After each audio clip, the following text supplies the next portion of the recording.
فلا أقسم بمواقع النجوم وإنه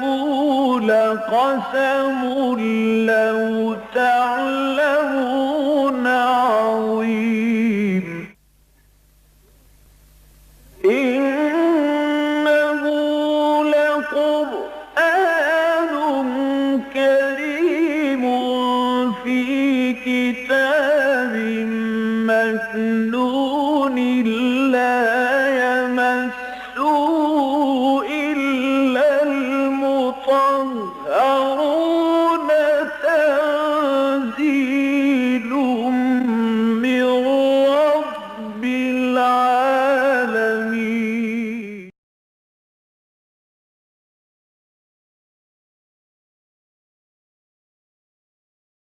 أعوذ بالله من الشيطان الرجيم. بسم الله الرحمن الرحيم. ثم جعلناكم خلائف في الأرض من بعدهم لننظر كيف تعملون. وَإِذَا تُتْلَى عَلَيْهِمْ آيَاتُنَا بَيِّنَاتٍ قَالَ الَّذِينَ لَا يَرْجُونَ لِقَاءَنَا ائْتِ بِقُرْآنٍ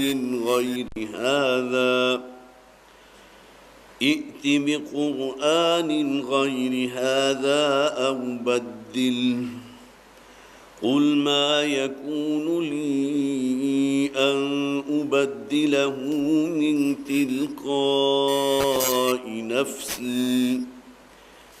إِنْ أَتَّبِعُ إِلَّا مَا يُوحَى إِلَيَّ إِنِّي أَخَافُ إِنْ عَصَيْتُ رَبِّي عَذَابَ يَوْمٍ عَظِيمٍ. قُلْ لَوْ شَاءَ اللَّهُ مَا تَلَوْتُهُ عَلَيْكُمْ وَلَا أَدْرَاكُمْ بِهِ فَقَدْ لَبِثْتُ فِيكُمْ عُمُرًا مِّن قَبْلِهِ أَفَلَا تَعْقِلُونَ. فَمَنْ أَظْلَمُ مِمَّنِ افْتَرَى عَلَى اللَّهِ كَذِبًا أَوْ كَذَّبَ بِآيَاتِهِ إِنَّهُ لَا يُفْلِحُ الْمُجْرِمُونَ. وَيَعْبُدُونَ مِن دُونِ اللَّهِ مَا لَا يَضُرُّهُمْ وَلَا يَنفَعُهُمْ وَيَقُولُونَ هَؤُلَاءِ شُفَعَاؤُنَا عِندَ اللَّهِ قُلْ أَتُنَبِّئُونَ اللَّهَ بِمَا لَا يَعْلَمُ فِي السَّمَاوَاتِ وَلَا فِي الْأَرْضِ سُبْحَانَهُ وَتَعَالَى عَمَّا يُشْرِكُونَ. وَمَا كَانَ النَّاسُ إِلَّا أُمَّةً وَاحِدَةً فَاخْتَلَفُوا وَلَوْلَا كَلِمَةٌ سَبَقَتْ مِنْ رَبِّكَ لَقُضِيَ بَيْنَهُمْ فِيمَا فِيهِ يَخْتَلِفُونَ. وَيَقُولُونَ لَوْلَا أُنْزِلَ عَلَيْهِ آيَةٌ مِّن رَّبِّهِ فَقُلْ إِنَّمَا الْغَيْبُ لِلَّهِ فَانتَظِرُوا إِنِّي مَعَكُمْ مِنَ الْمُنتَظِرِينَ. وَإِذَا أَذَقْنَا النَّاسَ رَحْمَةً مِّن بَعْدِ ضَرَّاءَ مَسَّتْهُمْ إِذَا لَهُم مَّكْرٌ فِي آيَاتِنَا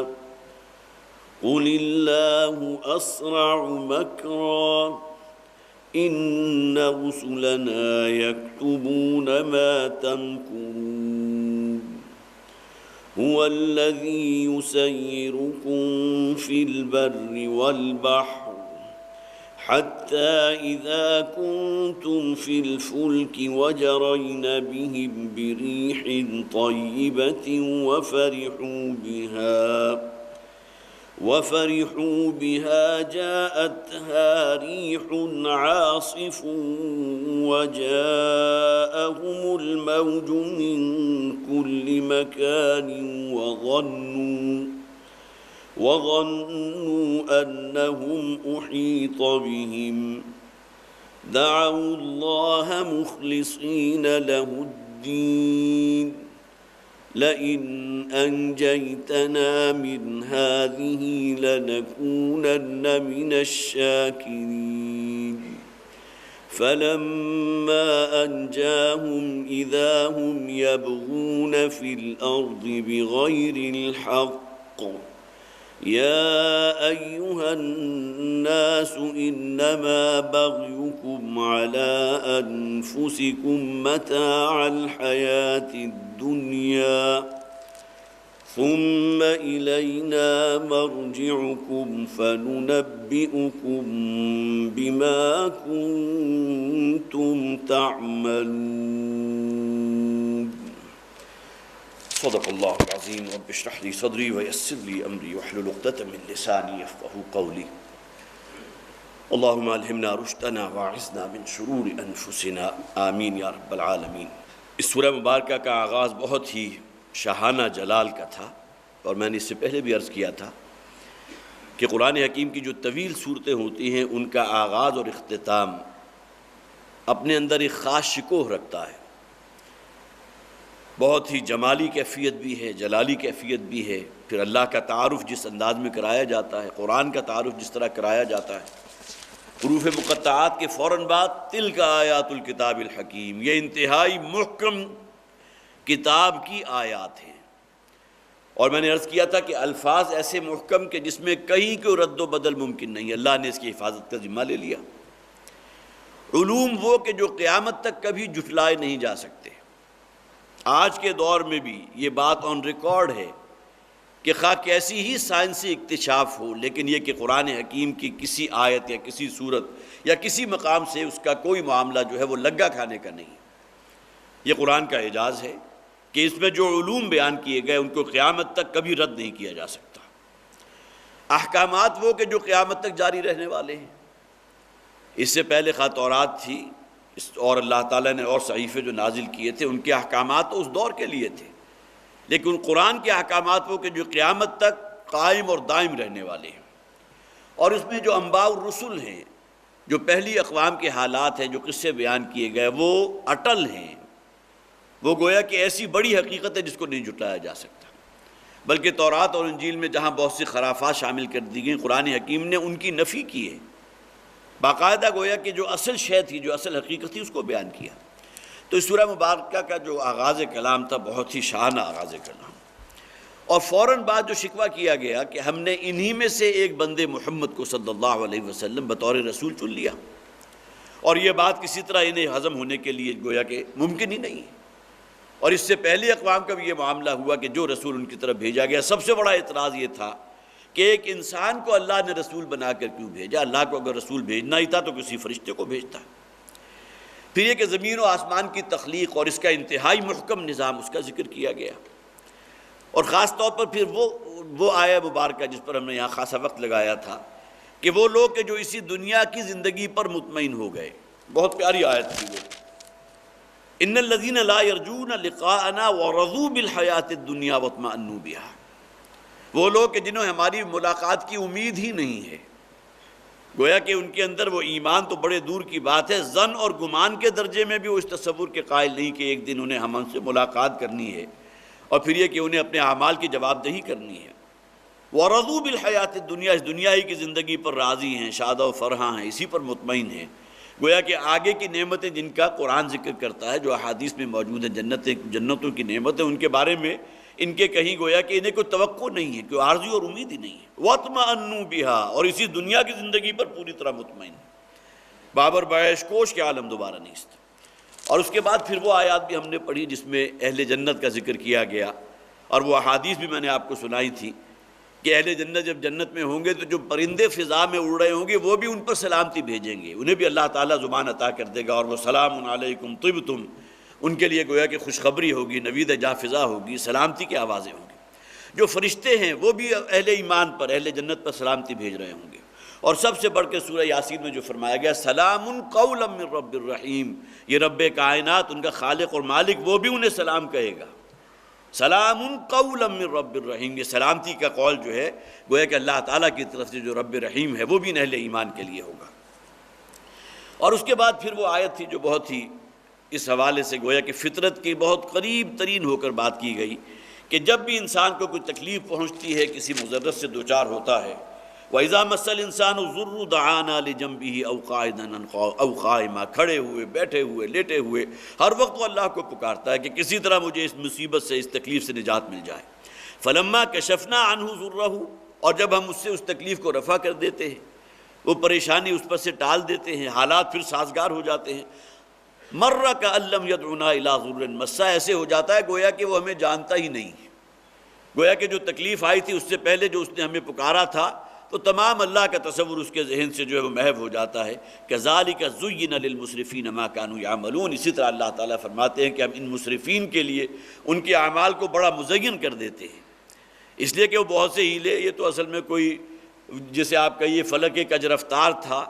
یا یہ کہ کچھ ستاروں کی گردش کی کچھ الٹ پھیر تھی جس کی وجہ سے میرے اوپر یہ معاملہ آ گیا تھا، اس پریشانی میں مبتلا ہو گیا، میرے کاروبار کا دیوالیہ ہو گیا، باقی اس کے بعد انما اوتیتہ علی علم عندی، اور اس کے بعد پھر میری ذہانت تھی، میری فطانت تھی، میری پلاننگ تھی کہ جس کے بعد پھر دیکھو کہ پھر میری دوبارہ جو ہے وہ گاڑی چل پڑی ہے۔ اب یہ ہے کہ جس میں اللہ تعالیٰ فرماتے ہیں کہ ان کے اعمال ان کے لیے بڑے مزین کر دیے گئے اور اس طرح ہو گئے گویا کہ وہ ہمیں جانتے ہی نہیں تھے۔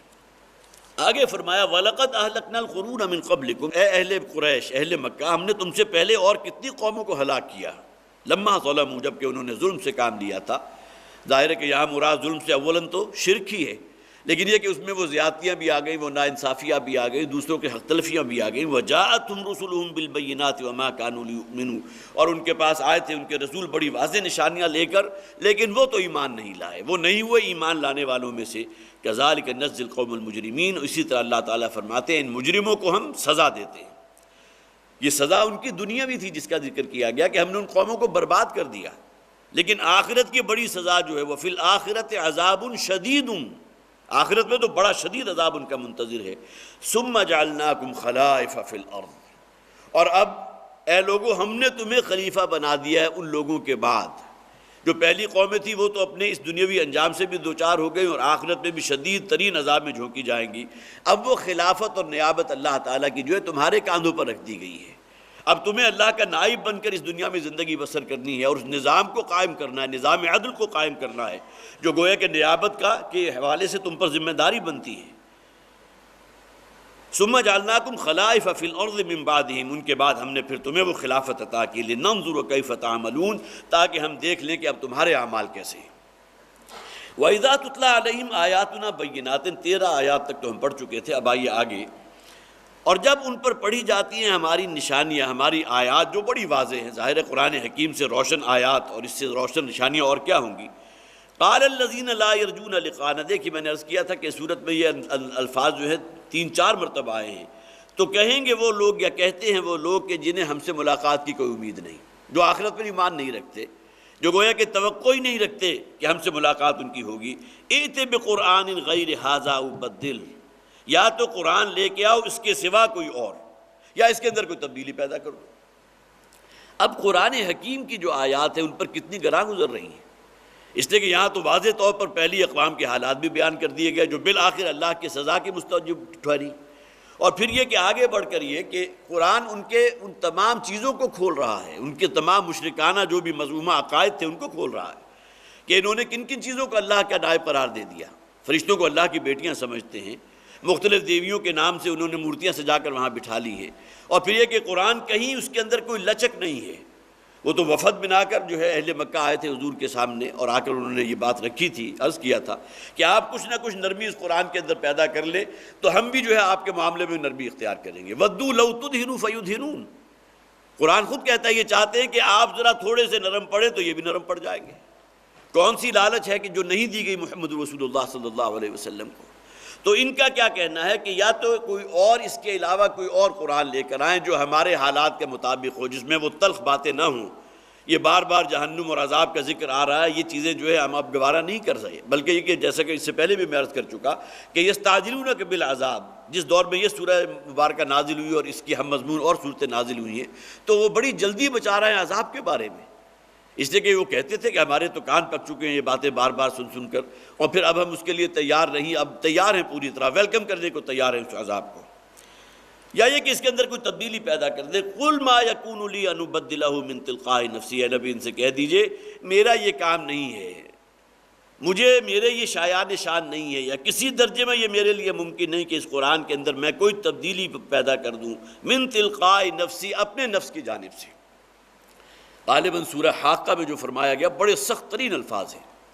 وَلَوْ تَقَوَّلَ عَلَيْنَا بَعْضَ الْأَقَاوِيلِ لَأَخَذْنَا مِنْهُ بِالْيَمِينِ، اگر ہمارے رسول صلی اللہ علیہ وسلم یا اے نبی آپ صلی اللہ علیہ وسلم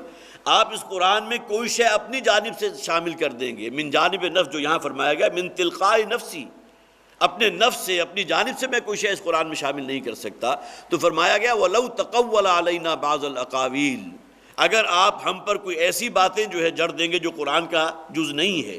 جو گویا کہ یہ کہہ کر کہ قرآن میں اللہ نے یہ کہا آپ یہ چیز ان کے سامنے رکھیں گے، لَأَخَذْنَا مِنْهُ بِالْيَمِينِ، تو ان کو ہمارے اپنے رسول جو ہے ان کو ہم ان کے دانے ہاتھ سے پکڑیں گے، ثُمَّ لَقَطَعْنَا مِنْهُ الْوَتِينَ، اور اس کے بعد ان کی گردن جو ہے ان کے حلقوم کو ختم کر دیں گے۔ اب ظاہر ہے کہ یہ الفاظ جو ہیں اللہ تعالیٰ ہی کے الفاظ ہو سکتے ہیں، معاذ اللہ یہ بھی قرآن حکیم کی گویا کہ اعجاز ہونے کی سب سے بڑی دلیل ہے کہ کوئی شخص اپنے بارے میں اتنے سخت الفاظ تو استعمال نہیں کر سکتا۔ یہ گویا کہ اصل میں روح سخن ان لوگوں کی طرف ہے جو بار بار یہ اعتراض کر رہے ہیں کہ یہ قرآن یا تو ان کا اپنا خود ساختہ کلام ہے،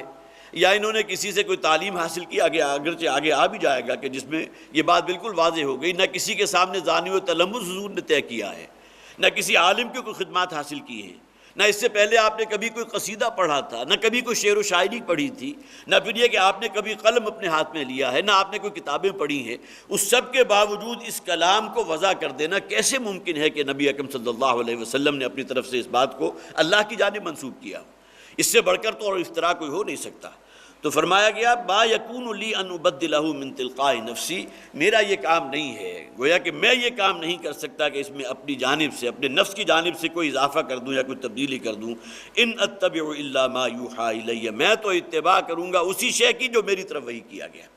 گویا کہ قرآن میں جو شے بیان کر دی گئی اس کے اندر کہیں کوئی اضافہ کر دینا تمہارے دباؤ کے تحت، تمہارے پریشر کے تحت، خواہ تم کتنے ہی جو ہے وہ پرسیکیوشن کے آخری حد تک پہنچ جاؤ، لیکن یہ کہ یہ معاملہ ہونے والا نہیں ہے۔ انی اخاف ان عصیت ربی عذاب یوم عظیم، اس لیے کہ مجھے تو اندیشہ ہے اس بات کا، میں خوف زدہ ہوں اس بات سے، ان عصیت کہ اگر میں نے نافرمانی کی اپنے رب کی تو پھر یہ کہ اللہ تعالیٰ جو ہے اس بڑے دن کے عذاب میں مجھے مبتلا کر دے گا۔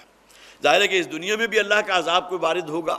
اور سب سے بڑھ کر یہ کہ آخرت میں اس سے بڑا اور ظلم کیا ہو سکتا ہے کہ کسی ایسی بات کو جو اپنی جانب نفس کی طرف سے ہے اور اس کو منسوب کر دیا جائے، معاذ اللہ کہ اللہ کا کلام ہے۔ یہاں بھی پھر نوٹ کر لیجئے کہ روح سخن اصل میں ان مشرکین کی طرف ہے جن کا اول تو یہ اعتراض تھا کہ اپنے جیسے انسان کو ہم رسول ماننے کو تیار نہیں۔ چلیے اس کا پر اگر فرض کیجئے انہوں نے اکتفا کر لیا تو اور اس سے آگے بڑھ کر انہوں نے کیا کہا کہ یہ کلام محمد کا اپنا کلام ہے صلی اللہ علیہ وسلم، یہ کوئی الہامی کلام نہیں ہے۔ پھر یہ کہ آگے وہ بھی آ جائے گا جہاں انہوں نے مطالبہ کیا ہے کہ کوئی معجزات دکھائیں، تو بڑی طویل فہرست ہے سورہ بنی اسرائیل میں جو معجزات کی موجود ہے۔ قُلْ لَوْ شَاءَ اللَّهُ مَا تَلَوْتُهُ عَلَيْكُمْ وَلَا أَدْرَاكُمْ بِهِ، اے نبی ان سے کہہ دیجئے کہ اگر اللہ تعالیٰ چاہتا تو میں اس قرآن کو تمہارے سامنے تلاوت نہ کرتا، یہ میرا اپنا کلام تو ہے نہیں، یہ تو مجھ پر نازل ہو رہا ہے، اور سب سے بڑھ کر یہ کہ اللہ نے مجھے بطور رسول تمہارے لیے منتخب فرما لیا ہے۔ اللہ میری یہ خلت جو اللہ نے مجھے عطا فرمائی ہے کسی اور کو عطا کر دیتا تو کیسے ممکن تھا کہ میں یہ کلام تم تک پہنچاتا۔ لو شاء اللہ ما تلوتہ علیکم، اگر اللہ تعالیٰ چاہتا تو میں یہ قرآن تمہارے سامنے تلاوت نہ کرتا، اللہ کسی اور کو نبوت اور رسالت کے لیے منتخب کر لیتا،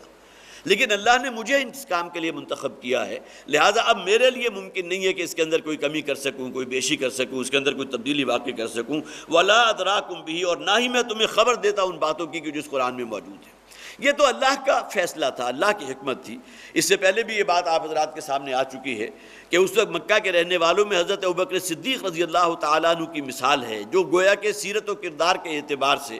تقریباً حضور کے ہم عمر ہیں۔ اللہ تعالیٰ نے نبوت و رسالت کے لیے حضور کو منتخب کر لیا، حالانکہ تقریباً اسی درجے پر فائز تھے حضرت ابوبکر صدیق رضی اللہ تعالیٰ عنہ اس اعتبار سے کہ نہ انہوں نے کبھی کوئی جھوٹ بولا ہے، نہ کسی شرک کی نجاست میں مبتلا ہوئے ہیں، نہ کسی بے حیائی یا کسی ایسے کام میں شریک ہوئے ہیں کہ جو اس معاشرے کے لیے گویا کہ جزو لازم تھا، نہ کسی کے ساتھ کوئی جھوٹ بولا ہے، نہ کسی کے ساتھ جو ہے وعدہ خلافی کی ہے، ایمانت پہ خیانت کی ہے۔ یہ معاملہ حضرت ابوبکر صدیق رضی اللہ تعالیٰ عنہ کو بھی تھا۔ گویا کہ جسے آپ مقام صدیقیت کہتے ہیں، اس اعتبار سے وہ بھی مقام صدیقیت پر قائم تھے۔ نبی اکرم صلی اللہ علیہ وسلم کو اللہ تعالیٰ نے منتخب فرما لیا، اور انہی کے بارے میں حضور نے فرمایا کہ جس شخص کے سامنے بھی میں نے قرآن کی بات پیش کی ہے تو لحظہ بھر کا تردد کیا ہے، سوائے ابو بکر کے، اس لیے کہ ان کی وہ فطرت کی سلیٹ جو تھی اس درجے کلین تھی، اس درجے صاف تھی کہ انہیں گویا کہ کوئی ایک جھجک بھی نہیں تھی اور ایک لمحہ نہیں لگا نبی اکرم صلی اللہ علیہ وسلم کی تصدیق کرتے ہوئے۔ ادھر حضور نے دعوت پیش کی، ادھر لبیک کہتے ہوئے اسلام لے آئے۔ فقد لبثت فیکم عمرا من قبلہ، یہاں فرمایا گیا کہ اے نبی آپ ان سے کہہ دیجئے کہ میں نے تو اپنی ایک عمر کا بڑا حصہ تمہارے درمیان بسر کیا ہے۔ ظاہر ہے کہ 40 برس کی مدت کم نہیں ہوتی، اور یہ تو وہ عرصہ ہوتا ہے جس میں جوانی بھی ہے، جس میں آرزوئیں تمنائیں بڑی جوان ہیں، انسان کاروبار کرتا ہے اور آگے سے آگے، اور نبی اکرم صلی اللہ علیہ وسلم میں جو ذہانت تھی اور آپ کے اندر جو بھی بہرحال بطور سپہ سالار بعد میں سامنے بھی آئے، وہ اوصاف جو ہیں، جو بنیادی سیرت و کردار کے اوصاف ہیں، وہ تو حضور میں موجود تھے، اللہ کا انتخاب تھا۔ تو فرمایا فقد لبثت فیکم عمرا من قبلہ، اس سے پہلے جو ہے اپنی عمر کا ایک بڑا حصہ میں تمہارے درمیان بسر کر چکا ہوں۔ حضرت جعفر طیار رضی اللہ تعالیٰ عنہ جب نجاشی کے دربار میں حاضر ہوئے تھے، اور یہ ہجرت حبشہ کا واقعہ ہے،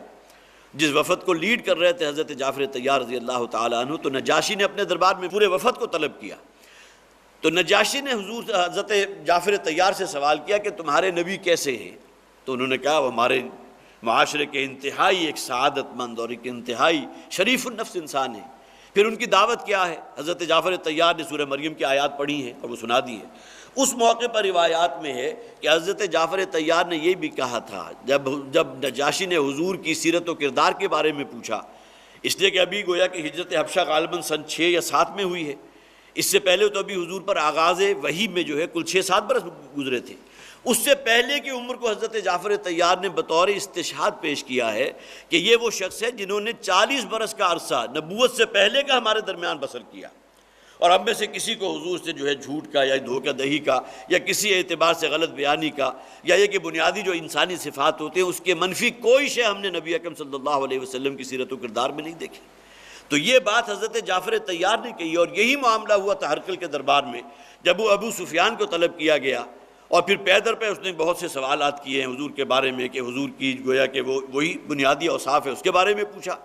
ابو سفیان کہتا ہے کئی دفعہ میرے دل میں یہ بات آئی کہ میں جھوٹ بول جاؤں اور غلط بیانی سے کام لوں، لیکن کوئی نادیدہ قوت تھی کہ جو مجھے مجبور کر رہی تھی کہ میں نے کوئی ایک بات بھی وہاں جھوٹ نہیں کی۔ جب اس نے پوچھا کہ کیا کبھی تمہیں حضور سے جھوٹ کا تجربہ ہوا؟ ابو سفیان نے کہا کبھی نہیں۔ کبھی کسی کے ساتھ انہوں نے خیانت کی ہے؟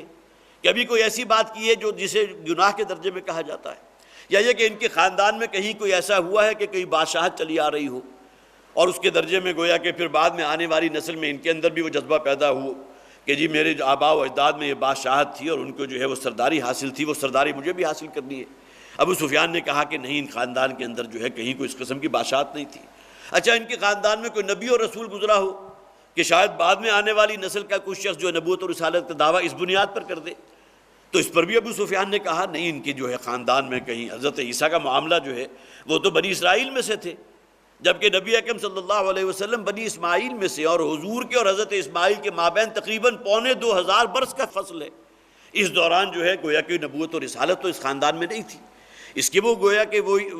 اس نے ہرقل نے اس سے جو دلیل حاصل کرنی تھی کہ شاید ان کے آباء و اجداد میں کوئی نبوت اور رسالت کا مدعی ہو تو ان کے اندر بھی وہ جذبہ ابھرا ہو، تو وہ تمام باتیں اس شخص نے بھی کہی تھی ابو سفیان نے، اور اس میں وہ بنیادی سیرت و کردار کہ 40 برس کا عرصہ نبی اکرم صلی اللہ علیہ وسلم کا اس معاشرے میں گزرا، اور اس میں ایسی بالکل ایک کلین سلیٹ تھی نبی اکرم صلی اللہ علیہ وسلم کی سیرت و کردار کی، جسے یہاں تعبیر کیا گیا فقد لبثت فیکم عمرا من قبلہ، اے نبی صلی اللہ علیہ وسلم آپ کہہ دیجئے کہ میں تو تمہارے مابین اس سے پہلے عمر کا ایک بڑا حصہ بسر کر چکا ہوں، افلا تعقلون، تو کیوں عقل سے کام نہیں لیتے؟ فمن اظلم ممن افترى علی اللہ کذبا، اس شخص سے بڑھ کر ظالم کون ہوگا جو اللہ پر جھوٹ باندھ رہا ہو؟ اس سے بڑا جھوٹ کیا ہوگا کہ میں اللہ کا رسول ہوں؟ اگر معاذ اللہ ثم معاذ اللہ نبی اکرم صلی اللہ علیہ وسلم سے تم توقع رکھتے ہو کہ شاید وہ جھوٹ بھی بول سکتے ہیں، معاذ اللہ ثم معاذ اللہ، تو اس سے بڑی بات اور کیا ہوگی؟ پھر یہ کہ جو شخص انسانوں کے معاملے میں کبھی چھوٹی سے چھوٹی بات پر کبھی جھوٹ نہیں بولا، کیسے اتنا بڑا جھوٹ بول سکتا ہے کہ مجھ پر فرشتہ آتا ہے، وہ اللہ کا پیغام مجھ تک پہنچاتا ہے، میں اللہ کا رسول ہوں، پھر جنت بھی ہوگی جہنم بھی ہوگی، اور وہ تمام بنیادی عقائد۔ تو فرمایا گیا اس شخص سے بڑھ کر ظالم اور کوئی نہیں ہو سکتا جو اللہ پر جھوٹ باندھ رہا ہو۔ اصلاً تو یہ لوگ جھوٹ باندھ رہے ہیں، انہوں نے فرشتوں کو اللہ کی بیٹیاں قرار دے دیا،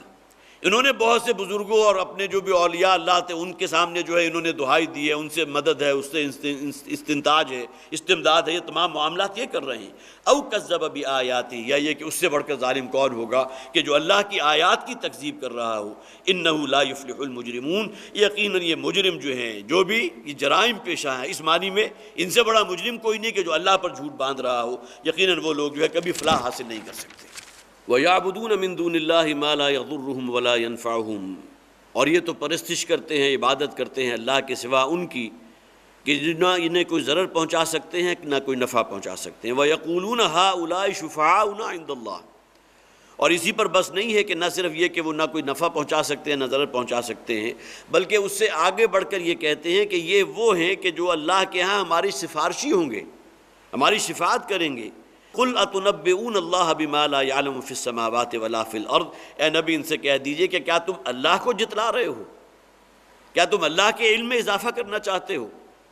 گویا کہ اللہ کو بھی معلوم نہیں کہ میں نے یہ فلاں ہستیاں پیدا کی تھی جو تمہاری سفارشی بنیں گی، جو قیامت کے دن جو ہے تمہارے کام آئیں گی، کیا تم اللہ کو جتلانا چاہ رہے ہو؟ بِمَا لَا يَعْلَمُ فِي السَّمَاوَاتِ وَلَا فِي الْأَرْضِ، گویا کہ اسے کچھ معلوم نہیں اس دنیا اور آسمان کے درمیان کیا ہے۔ یہ تمام چیزیں تو اللہ تعالیٰ نے پیدا کی ہیں، یہ فرشتے بھی اللہ نے پیدا کیے ہیں۔ ایک جگہ قرآن حکیم میں فرشتوں کے لیے عباد کا لفظ آیا کہ وہ گویا کہ اللہ کے بندے ہیں،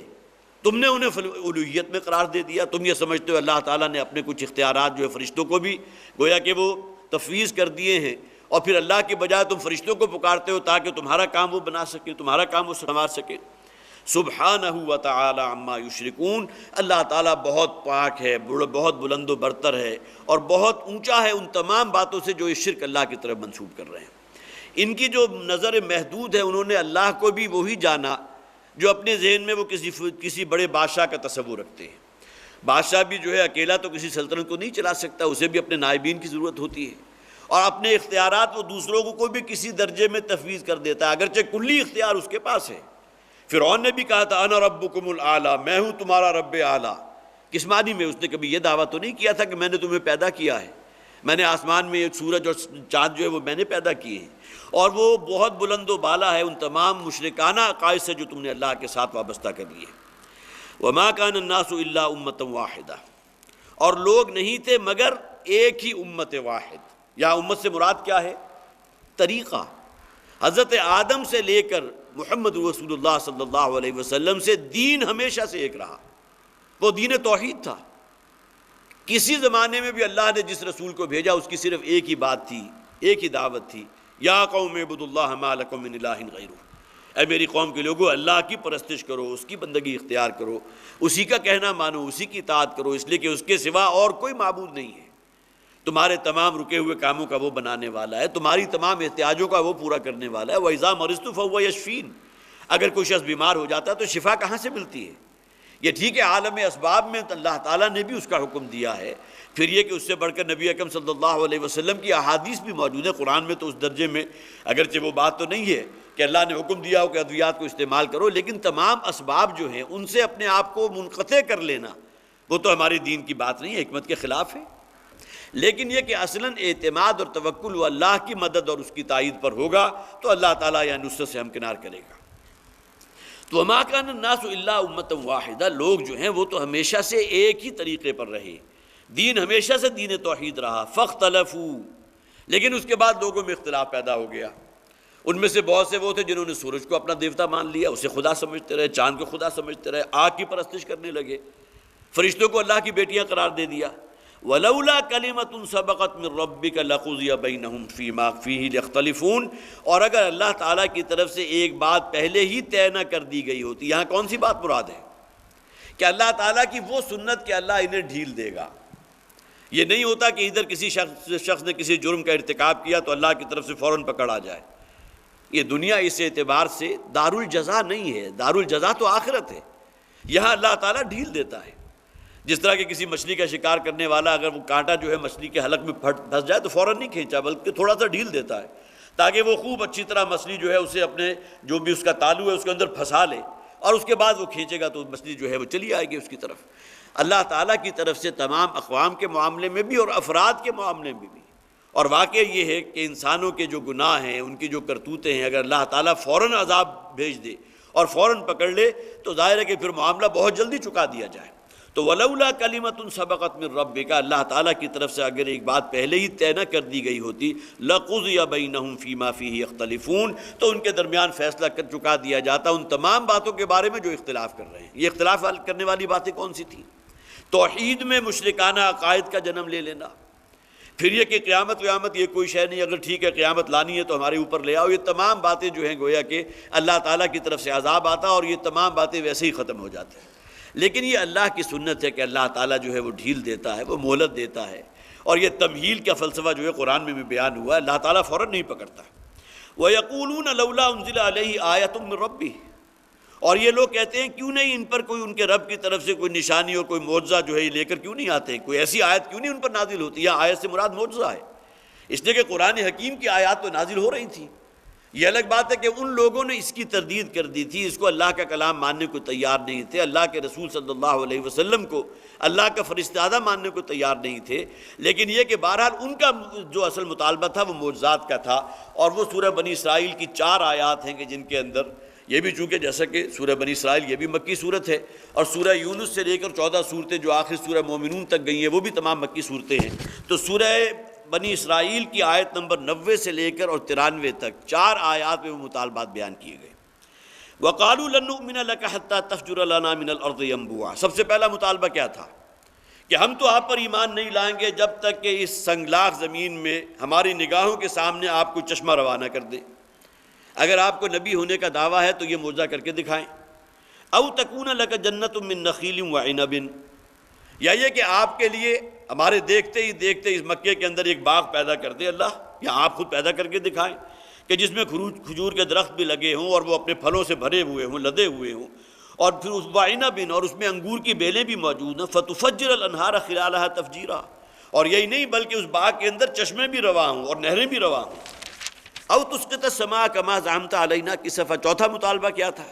کہ آسمان کو ہمارے اوپر توڑ دیجئے، جیسا کہ آپ ہمیں کہتے ہیں بار بار کہ آسمان تم پر ٹوٹ پڑے گا، آسمان سے کوئی عذاب نازل ہوگا۔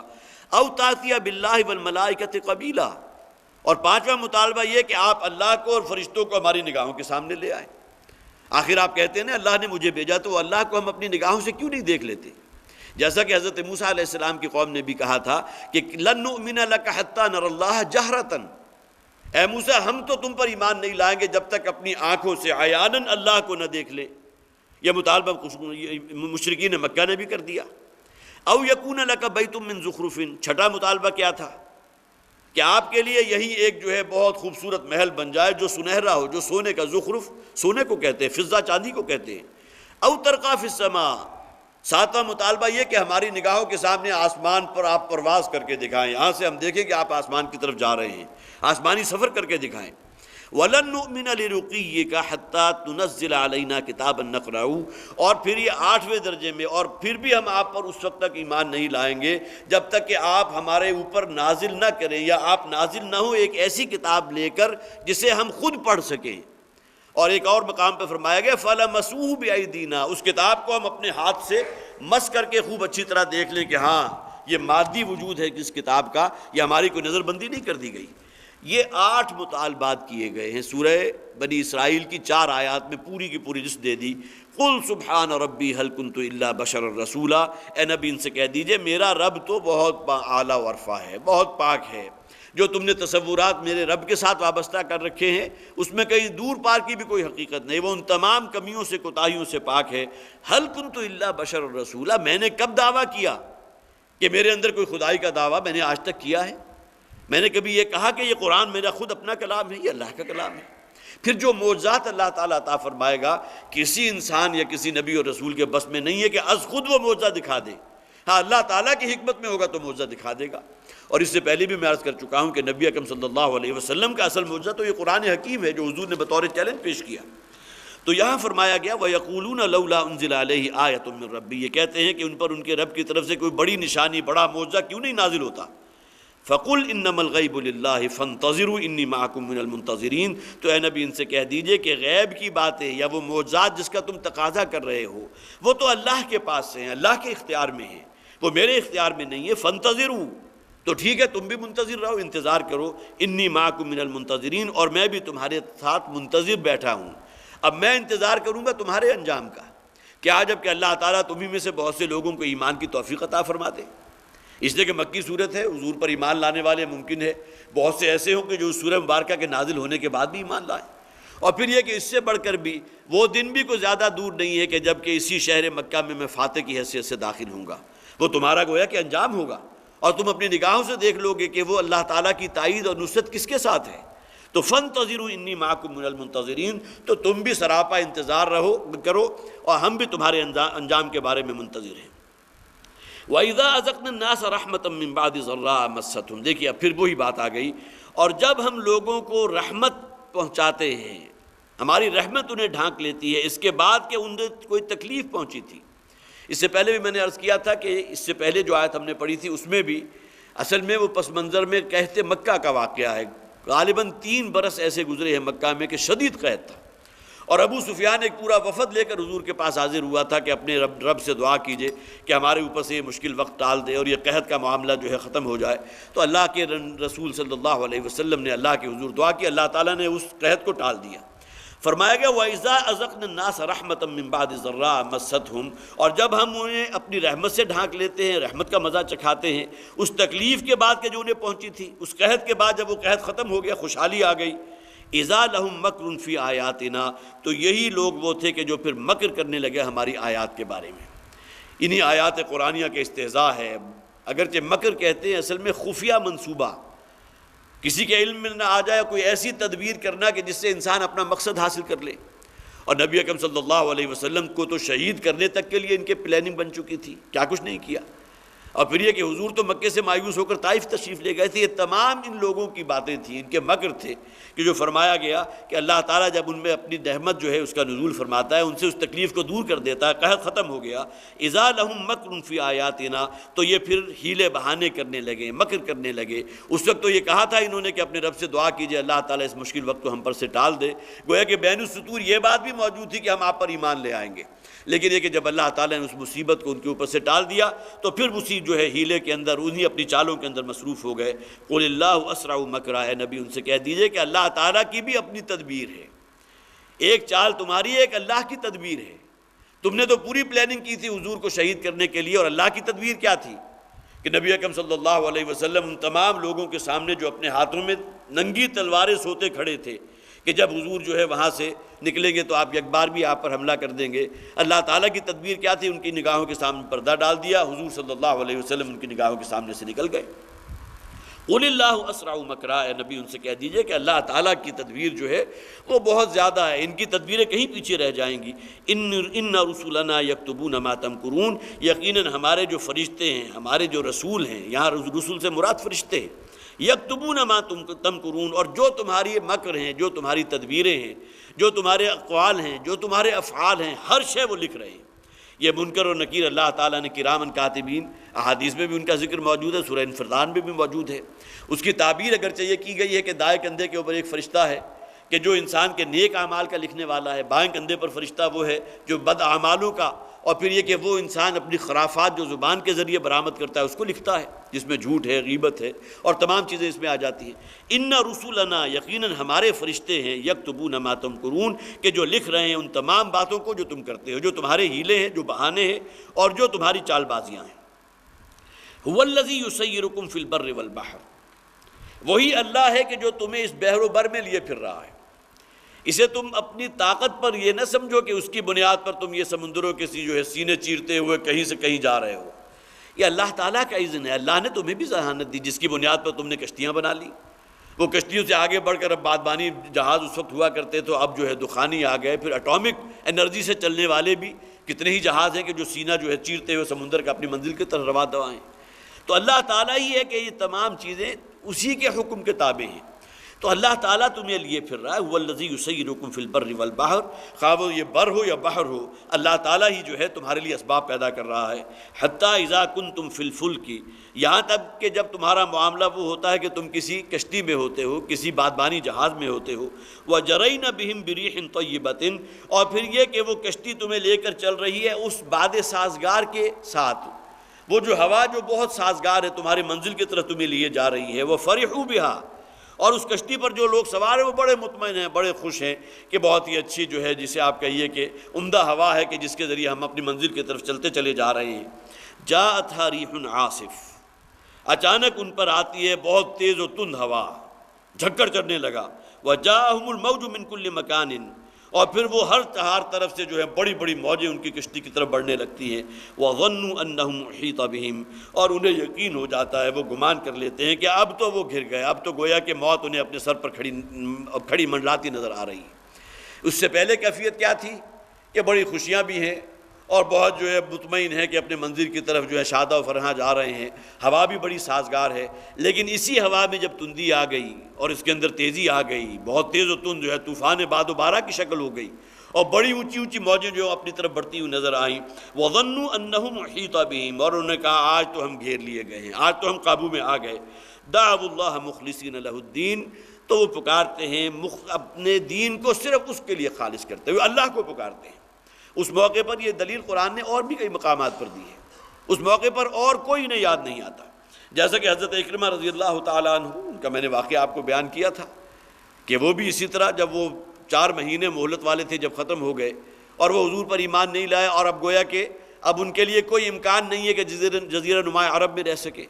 لہٰذا وہ پھر روانہ ہوئے ہیں۔ سمندری سفر جب انہیں درپیش ہوا تو بہت تیز و تند ہوا چلنے لگی۔ اس وقت انہوں نے مشاہدہ کیا کہ جتنے بھی کشتی کے سوار ہیں، کسی نے نہ لات کو پکارا، نہ عزا کو پکارا، نہ منات کو پکارا، کوئی دیوی اور دیوتا جو ہے کسی کی دہائی نہیں دی،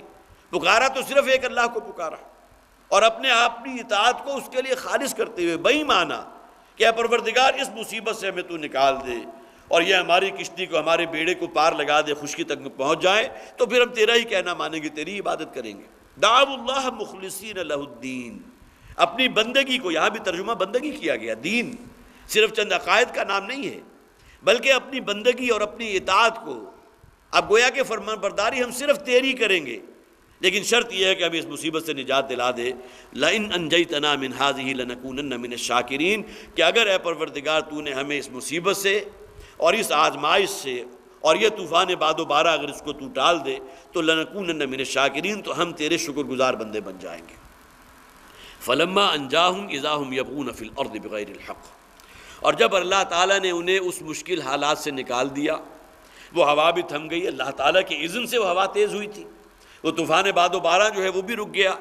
فلما انجاہم، جب اللہ تعالیٰ نے انہیں نجات دے دی، اذا ہم یبغون فی الارض بغیر الحق، تو یہی لوگ تھے کہ جو پھر سرکشی کرنے لگے اللہ کی ناحق۔ کجا یہ کہ اس وقت تو بڑے وعدے کیے تھے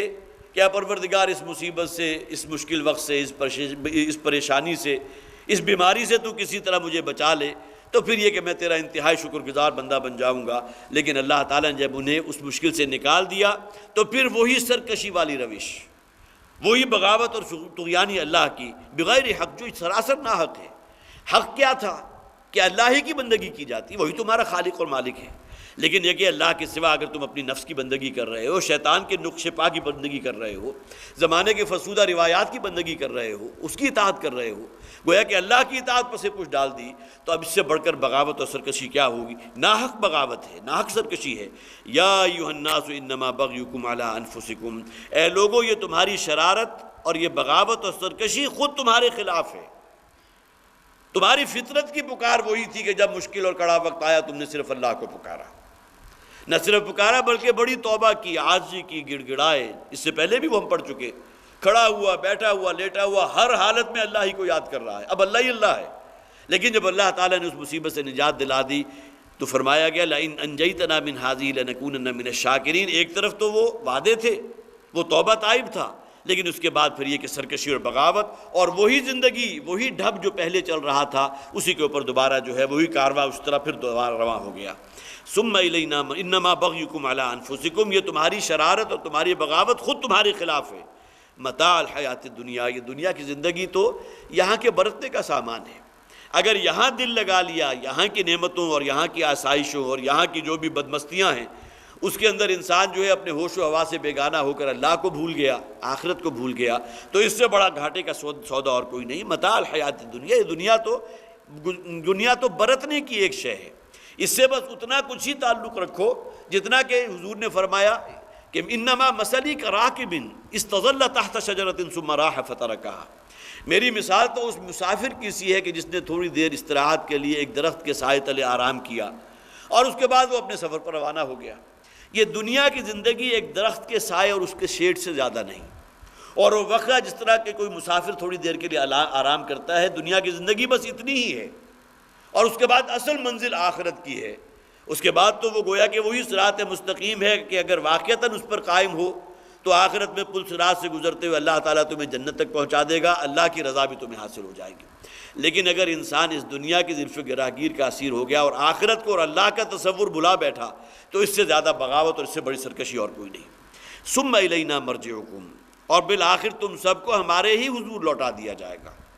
یہ گویا کہ دنیا میں موت اینڈ نہیں ہے، موت تو زندگی کا ایک وقفہ ہے، یعنی آگے بڑھیں گے دم لے کر۔ یہ موت کے دروازے سے گزر کر انسان گویا کہ عالم آخرت میں داخل ہو رہا ہے، وہ طویل ترین جس کا کوئی اینڈ نہیں ہے، وہ زندگی جو ابدی ہے، جس کا کوئی فنا نہیں ہے۔ تو فرمایا انما بغیکم علی انفسکم متاع الحیات الدنیا ثم الینا مرجعکم، پھر بالآخر تم سب کو ہمارے حضور لوٹنا ہے۔ فننبئکم بما کنتم تعملون، اور پھر ہم جتلا دیں گے تمہارے تمام اعمال۔ یہ کوئی رام کی لیلا نہیں تھی دنیا جو اللہ تعالیٰ نے صرف کوئی لذت حاصل کرنے کے لیے گویا کہ کوئی کھیل اور تماشا تھا، اس درجے میں اللہ تعالیٰ نے اس دنیا کو قائم نہیں کیا تھا۔ یہ بساط یوں ہی نہیں بچائی، بلکہ یہ کہ یہ ایک بڑی بامقصد تخلیق ہے، اور وہ مقصد یہ انسان ہے۔ اس دنیا کی ہر شے انسان کے لیے اللہ نے مسخر کر دی۔ سخر لکم الشمس والقمر وسخر لکم الانہار،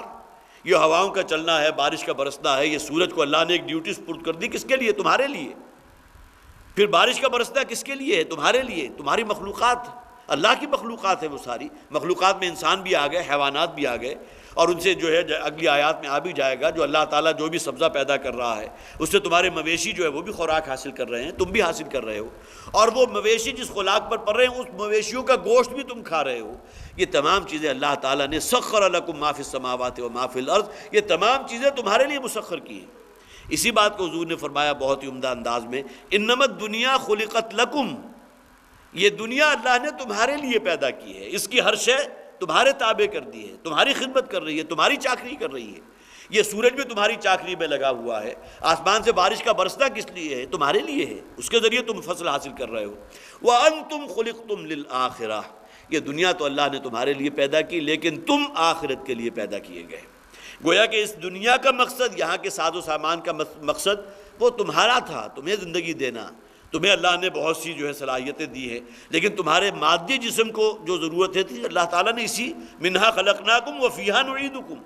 یہ تمام ضرورتیں اللہ تعالیٰ نے اسی زمین کے ذریعے تمہارے لیے پیدا کی ہیں، لیکن بالآخر تمہیں اسی زمین کے پیٹ میں اتر جانا ہے۔ ثم نخرجکم تارۃ اخری، اور پھر ایک مرتبہ اور اللہ تعالیٰ اسی زمین کے پیٹ میں سے تمہیں نکال کر برآمد کر لے گا، اور تمہیں پھر اس دن کھڑا کر دیا جائے گا اللہ کے حضور جواب دہی کے لیے، مسئولیت کے لیے۔ تو ثم الینا مرجعکم فننبئکم بما کنتم تعملون، اور پھر ہم تمہارے تمام اعمال تم پر جتلا دیں گے۔ انما مثل الحیات الدنیا کماء، اس دنیا کی زندگی تو ایک بارش کی سی ہے، پانی ہے، انزلناہ من السماء، کہ جس کو ہم نے آسمان سے نازل کیا،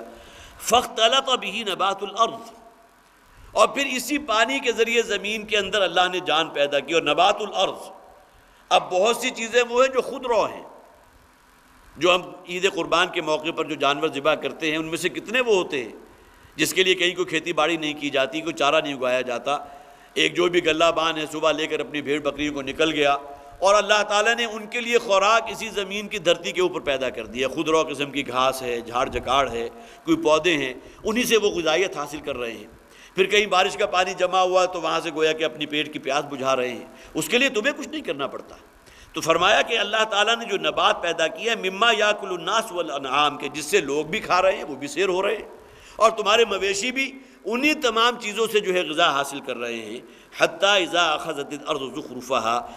یہاں تک کہ جب زمین نے اپنے گہنے اوڑھ لیے۔ یہ بڑے پیارا انداز ہے قرآن کا۔ جب بارش برستی ہے تو وہ زمین کے بالکل سنگلاخ تھی، جہاں کہیں کوئی رویدگی نہیں تھی، کوئی سبزہ نہیں تھا، کوئی ہریالی نہیں تھی، لیکن اب کچھ دیر کے بعد تم دیکھو گے کہ وہاں جو ہے گویا کہ ایک ہرا قالین بچھ گیا ہے، انواع و اقسام کے خضرہ و پودے جو ہیں وہ نکل آئے ہیں، اور ایسے ایسے خوبصورت چھوٹے چھوٹے سے پھول آپ کو ملیں گے، کبھی پہاڑوں پر چلے جائیں جو کسی نے کاشت نہیں کیے، کہاں سے اگ رہے ہیں۔ پھر یہ کہ یہی وہ شے ہے کہ جس سے تمہارے حیوانات جو ہے اپنی تسکین حاصل کر رہے ہیں، پیٹ کی جو ہے اس کو بجھا رہے ہیں، بھوک بجھا رہے ہیں، پانی حاصل کر رہے ہیں۔ یہ سبزہ اللہ پیدا کر رہا ہے، مما یاکل الناس والانعام، کہ جن تمام چیزوں سے انسان بھی سیری حاصل کر رہے ہیں، کھا رہے ہیں، اور تمہارے جانور بھی، مویشی بھی۔ حتیٰ اذا اخذت الارض زخرفها، یہاں تک کہ جب وہ زمین پوری پر رونق ہو گئی، اس نے گہنا اوڑھ لیا۔ زخرف کہتے ہیں سونے کو، جس طرح کوئی خاتون جو ہے اپنے جسم کے اوپر سونا اگر اوڑھ لے، سونے کے زیورات ہوں، تو اس کی رعنائی میں اضافہ ہو جاتا ہے۔ یہی معاملہ جو ہے زمین کا ہے، زمین کے گہنے ہیں، وہ خوبصورت پھول ہیں، وہ پودے ہیں، وہ ہریالی ہے، وہ سبزہ ہے، وہ زمین کا گہنا ہے۔ حتیٰ اذا اخذت الارض زخرفها وزینت، اور زمین بڑی مزین ہو گئی، بہت خوبصورت اور بھلی لگنے لگی۔ وظن اہلها انہم قادرون علیہا، اور اس زمین کے جو مالک تھے، جنہوں نے وہاں کوئی کھیتی لگائی تھی، اور وہ کھیتی سرس و شاداب ہے، اب لہلہا رہی ہے، اور گویا کہ وہ جو کسان تھا اس کے بھی دل کی کھیتی لہلہا اٹھی۔ وظن اہلها انہم قادرون علیہا، اور اس کے جو مالک تھے زمین کے، اب وہ اس بات کا گمان کرنے لگے کہ اب یہ کھیتی ان کے مقدرت میں ہے، اب اس کا کنٹرول ہے، اب چند دنوں کے بعد جو ہے کھیتی پک جائے گی، اور اس سے وہ اپنے لیے جو ہے غلہ بھی حاصل کریں گے، اور اسی سے اپنے مویشیوں کے لیے جو ہے چارہ بھی بنا لیں گے، اور یہ تمام چیزیں اس کے اوپر پورا انہیں یقین ہے۔ اتاہا امرنا لیلا او نہارا، اور پھر ہمارا ایک حکم آ پہنچتا ہے، یا رات کے اوقات میں، رات کی تاریکی میں، یا عین دن دہاڑے۔ فجعلناها حصیدا، اور اس کے بعد ہم اس کھیتی کو بالکل ایسے کر دیتے ہیں جیسا کہ بھس کا ڈھیر ہو، کأن لم تغن بالامس، گویا کہ کل تک یہاں کچھ تھا ہی نہیں۔ اب یہ اصل میں مثال ہے ایک ایسے شخص کی کہ جس نے دنیا کے لیے تو بہت کچھ کیا، دنیا بڑی مزین ہے اس کے لیے، اس کا کاروبار، اس کی تجارت، اس کی انڈسٹری، اس کا بینک بیلنس جو ہے، جسے آپ کہیے کہ دن دگنی اور رات چوگنی ترقی کر رہا ہے، بڑا مطمئن ہے۔ اچانک اللہ کی طرف سے کوئی ایسا آتا ہے، ناگہاں حادثہ آ گیا، کوئی ایسا معاملہ اللہ کی طرف سے آزمائش کا آ گیا کہ جو کچھ تھا ہر شے اس سے جاتی رہی۔ اور واقعہ یہ کہ یہ باتیں ایسی ہیں جو ہماری نگاہوں کے سامنے ہیں، کہ وہ لوگ کہ جو کل کے بادشاہ تھے آج فقیر نظر آ رہے ہیں۔ جب زلزلہ آیا تھا آج سے 3 سال پہلے، اکتوبر کا زلزلہ، آپ کو معلوم ہے کیا کچھ نہیں ہوا تھا،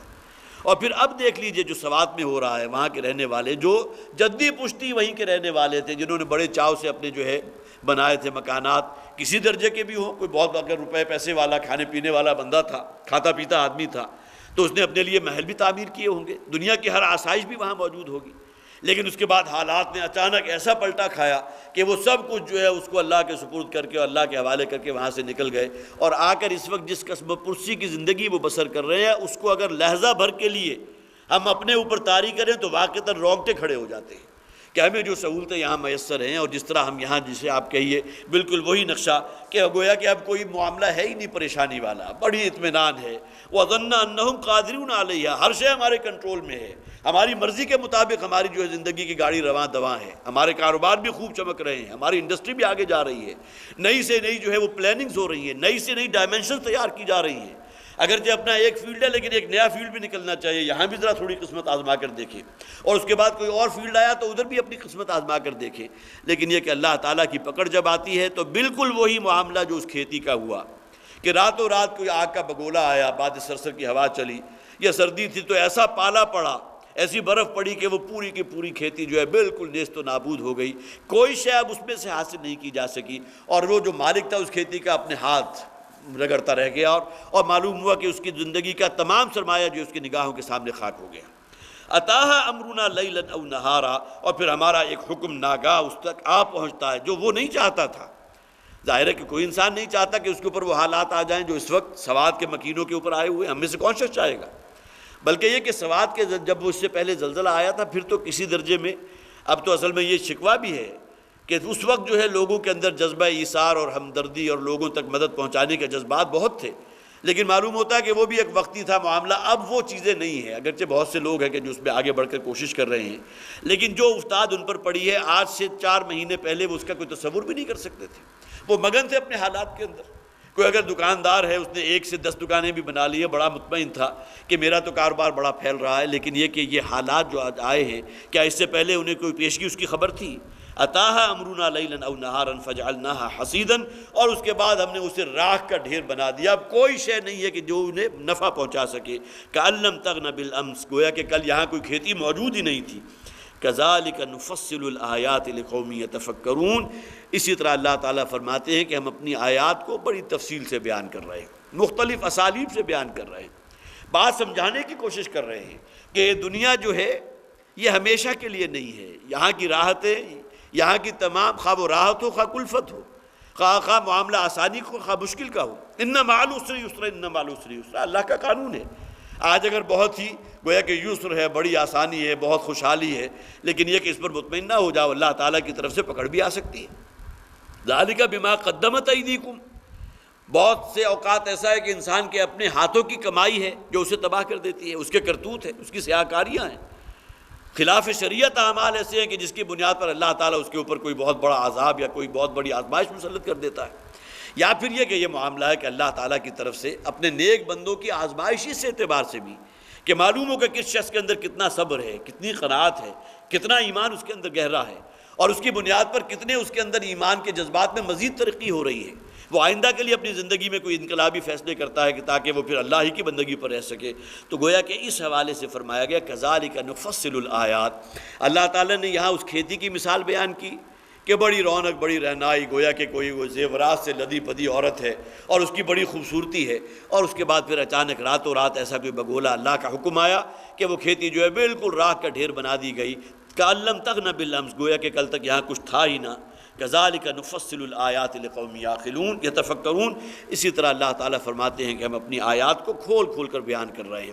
شاید کہ کچھ لوگوں کے اندر وہ جذبہ جاگ جائے، شاید کہ اس مثال کے لوگ جو ہے کچھ چھٹک جائیں، اپنے آئندہ کی زندگی میں پرائرٹیز طے کرتے ہوئے آخرت کی زندگی کو بھی مقدم رکھیں، اس کے لیے بھی کوئی کرنسی جمع کرنے کے لیے کوشاں ہوں، کوئی عزم اور ارادہ تو پیدا ہو۔ لقوم یتفکرون، لیکن ظاہر ہے کہ یہ آیات فائدہ انہی لوگوں کو دیں گی جن کے اندر کوئی تفکر کا جذبہ موجود ہو، جو کوئی غور و فکر کرنا جانتے ہوں، جو اس رستے میں کم سے کم پہلا قدم تو آگے رکھیں۔ پہلا قدم آگے رکھیں گے تو اللہ تعالیٰ آگے سہولت اور آسانیاں پیدا فرمائے گا۔ اللہ تعالیٰ ہمیں واقعتاً وہ ایمان عطا فرمائے۔ قرآن حکیم کی آیات مکی صورتوں کا تو اسلوب میں نے پہلے بھی بتایا تھا کہ وہ بہت فطرت کے قریب ہو کر بات کرتی ہیں، اس حوالے سے بھی جو حصہ آج ہم نے پڑھا ہے، جو مثال قرآن نے بیان کی، واقعہ یہ کہ ہر شخص اپنی جگہ اس مثال کو فٹ کر سکتا ہے کہ آج کل کا دور، آج کل کے حالات و واقعات، یہ نہ سمجھو کہ یہ معاملہ ہمیشہ رہے گا، جیسا کہ فرمایا گیا وَيْلٌ لِكُلِّ هُمَزَةٍ لُمَزَةٍ الَّذِي جَمَعَ مَالًا وَعَدَّدَهُ يَحْسَبُ أَنَّ مَالَهُ أَخْلَدَهُ،